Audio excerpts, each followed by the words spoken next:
میں اب درخواست کرتا ہوں اشتیاق چودھری صاحب سے کہ وہ آئیں اور جو 74 سال آزادی سے آگے کے سفر جو باتیں ہیں جو سارا سلسلہ ہے وہ سنتی رہیں اس پہ بات کریں. بہت شکریہ جاوید آفتاب صاحب اور تنویر خان صاحب کو یہ کریڈٹ جاتا ہے. یقیناً یہ فورم میں ہمیں مختلف سوچیں ملتی ہیں، مختلف ویوز ہمیں سننے کو ملتے ہیں، اور اسی طرح جب آپ ایک دوسرے کا پوائنٹ آف ویو دیکھتے ہیں تو سنتے ہیں تو ایک رائے قائم کرتے ہیں. آزادی، اب آزادی کو ہی لے لیں، ہر ایک کی انٹرپریٹیشن جو ہے وہ مختلف نظر آئے گی آپ کو، اور جو اب تک کی گفتگو سے بات سامنے آئی ہے اس میں بھی ایسے ہی ہے جیسے اب اگر میرے بچے اسکول جاتے ہیں تو میں سمجھتا ہوں میرے بچوں کو تو آزادی ہے اسکول جانے کی، تو آزادی تو یہ ہے. لیکن جب میں یہ سوچتا ہوں کہ 2 کروڑ بچے اسکول سے باہر ہیں تو پھر مجھے لگتا ہے کہ آزادی ان 2 کروڑ بچوں کی کہاں گئی. جب ایک دیکھتا ہوں دیہڑی دار ایک ریڑھی لگاتا ہے، ریڑھی باندھ شام کو گھر جاتا ہے، 4 دن ریڑھی لگائی اس نے اور بعد میں 3 دن نظر نہیں آیا، میں نے یہ سوچ قائم کی کہ وہ شاید گھر بیٹھ گیا ہے. لیکن اگر مجھے یہ پتا چلا کہ چوتھے دن کارپوریشن والے اس کی ریڑھی کو اٹھا کے لے گئے اور فروٹ بھی اٹھا کے لے گئے اور اس کو تھانے میں بند کر دیا گیا ہے، اور جو 4 دن اس نے کمائی کی تھی وہ اس سے چھین لی گئی، یہ بات پھر وہ ریڑھی والے کی آزادی کہاں گئی؟ میں کہتا ہوں میں یہاں پہ بول سکتا ہوں مجھے آزادی ہے بولنے کی، لیکن جب میں کسی وڈیرے جگیردار کو دیکھتا ہوں تو اس کے سامنے ایک شخص کو بیٹھنے کی بھی آزادی نہیں ہے، کھڑے ہونے کی تو دور کی بات ہے، وہ آزادی کی ہے.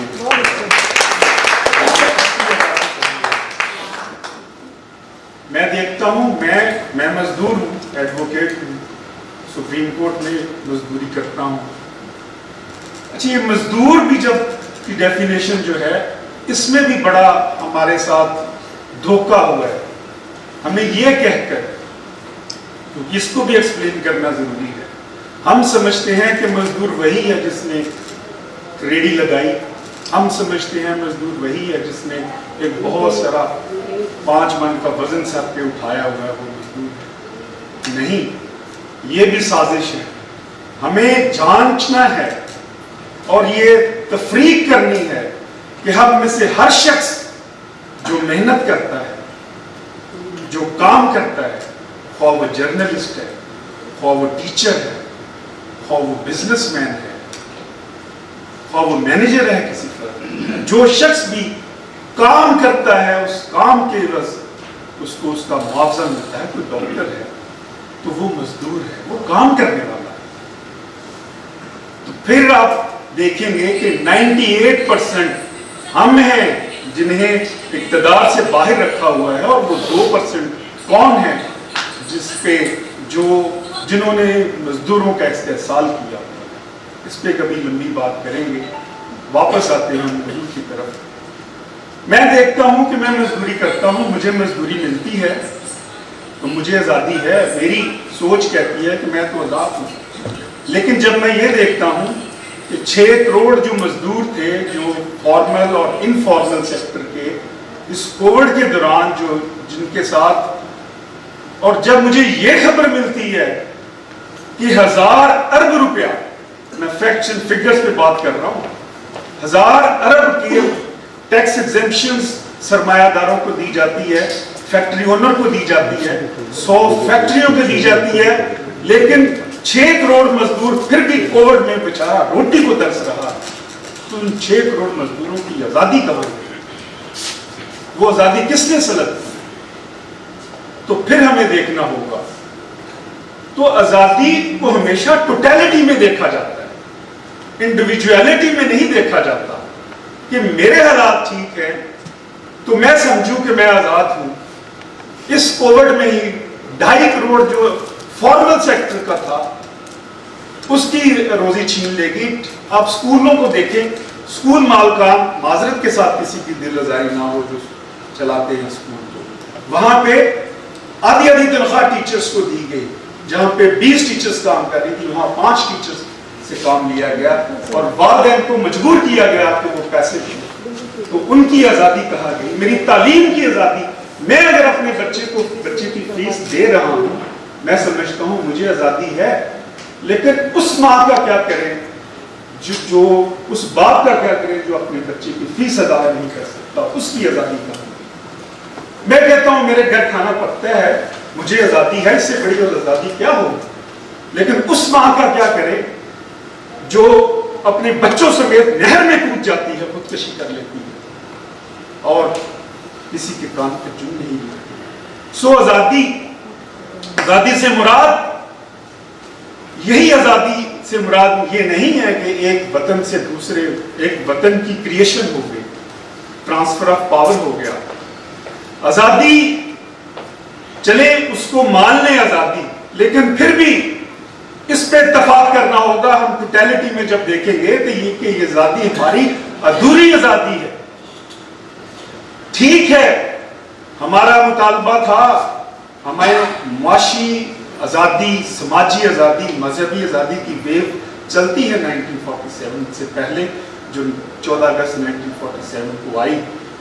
लेकिन वो आजादी कब मुकम्मल होगी? वो आजादी तब मुकम्मल होगी जब हमें भूख से आजादी मिलेगी, जब हमें नंग से आजादी मिलेगी, जब हमें इस जालिमाना निजाम से आजादी मिलेगी, जब हमें जबर से आजादी मिलेगी। उस वक्त तक, जब तक हमें इन चीजों से आजादी नहीं मिलेगी, आजादी मुकम्मल नहीं होगी। और मैं समझता हूं कि अब ये मेरी एक फिक्र है, ये मेरी एक सोच है, आप इससे इत्तेफाक करें या ना करें। यहां पे माफियास, मैं समझता हूं कि मुझे वोट की आजादी है, लेकिन एक सिंध का जो हारी है, क्या उसे आजादी है वोट की? नहीं आजादी। वैसे तो बहुत सारे माफियाज ने हमारे सामने रुकावटें खड़ी की हुई हैं और हमारी जो मुकम्मल आजादी है उसको रोका हुआ है। लेकिन चंद एक को मैं गिनवाता हूं। जवेद आफ्ताब साहब मेरी तरफ देख रहे हैं कि वक्त कम है, तो मैं सिर्फ इख्तिसार से काम लेते हुए अर्ज करना चाहूंगा कि 7 या 8 माफियाज हैं जिनको हमें देखने की जरूरत है। माफिया नंबर 1 जगीरदार, उसका नाम वडेरा रख लें, उसको सरदार कह लें, जिसके सामने टीचर स्कूल नहीं खुल सकता, जिसके इलाके का कोई लड़का अगर पढ़ने जाता है तो वो कहता है तुम्हारा काम बकरियां चुराना है, तुम पढ़ नहीं सकते। और 70% कॉन्स्टिट्यूएंसी आपकी उन जगीरदारों पे मुश्तमिल है। मुझे ये बताएं कि वो असेंबलियों में हम कैसे जाएंगे, पढ़ा लिखा कैसा जाएगा, यहाँ पे जो बैठा हुआ है वो कैसे जाएगा? वो 70% कॉन्स्टिट्यूएंसी। माफिया नंबर 2 इस्तेसाली सरमायादार, जो इस कौम का इस्तेसाल कर रहा है। मैंने बताया कि 1000 अरब सिर्फ कोविड में, जब कौम मर रही है और उसमें उसने एक्सट्रैक्ट किया है मुनाफा, वो मुनाफा जो उसने शायद 10 साल में भी कमाया था, कोविड में उसने 1000 अरब रुपया कमाया है। माफिया नंबर 3 यहाँ पे नाहल जजस की मैं बात करता हूँ। ये भी करप्शन है। मुझे ये समझ नहीं आती कि 10 लाख रुपया आप जमा करवाएं और 5 करोड़ का आपका प्लाट निकल आए, इंक्लूडिंग चीफ जस्टिस। 39 जजेस के सिटिंग और प्रीवियस जजेस के प्लाट निकले इस्लामाबाद में। क्यों कभी किसी गरीब का प्लाट क्यों नहीं निकलता? क्या उसको आजादी, ये क्या आजादी है? वो जो 10 लाख उसने दिए, 5 करोड़ का प्लाट हासिल किया, तो फिर उससे क्या फैसले करेंगे? और उस ब्यूरोक्रेसी ने, जिसने चीफ जस्टिस का प्लाट निकाला और अपने ब्यूरोक्रेट्स के 1000 प्लाट्स निकले हैं इस्लामाबाद में। माफिया नंबर 4 ब्यूरोक्रेसी, 3rd मैंने जजेस का बताया, 5 मुल्ला, गला तो घोंट दिया है मदरसा ने तेरा, कहां से आए सदा ला इलाहा इल्लल्लाह। Mafia number 6 corporate media. माजरत के साथ अगर किसी चैनल, बड़े चैनल से तुम लग गए, ये बड़े सियासतदान, ये छोटे छोटे सियासतदान जिनको मसीहा के रूप में पेश किया जाता है। खुदा की इज्जत की कसम, मेरे इस सामने बैठे हुए ये यूनिवर्सिटी के लड़के, ये ज्यादा अहलियत रखते हैं इनसे।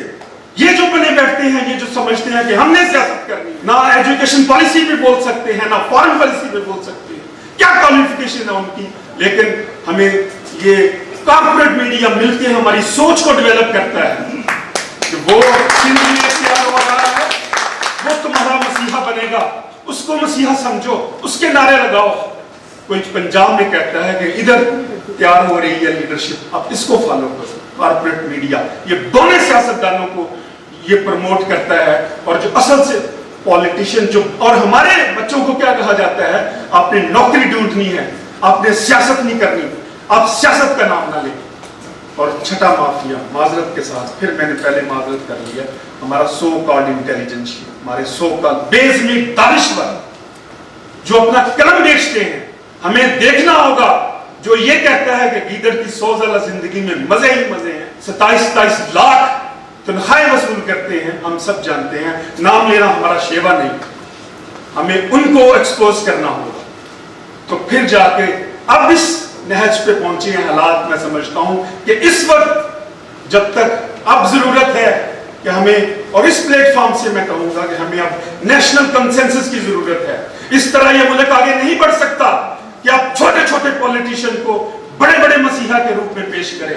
आप नए जजेस को उन कुर्सियों पर बैठाएं जो जब फैसले करते हैं तो 16,000 के मुलाजमीन को मुलाजमों से फारिग कर दिया जाता है, और अपने प्लाटों के फैसले करते हैं तो खुद अपने हक में करते हैं। इस करप्ट ब्यूरोक्रेसी के साथ मुल्क नहीं चल सकता। जिस थानों में गरीब आदमी थाने में दाखिल होने से डरता है, और जो पॉलिटिकल मास्टर के नौकर चाकर से बदलने हो गए हालात। मुझे नहीं मालूम कि नज़म बाद में पढ़नी है, फिर कभी मौका मिला तो इंशाअल्लाह खुल के बात करेंगे। बहुत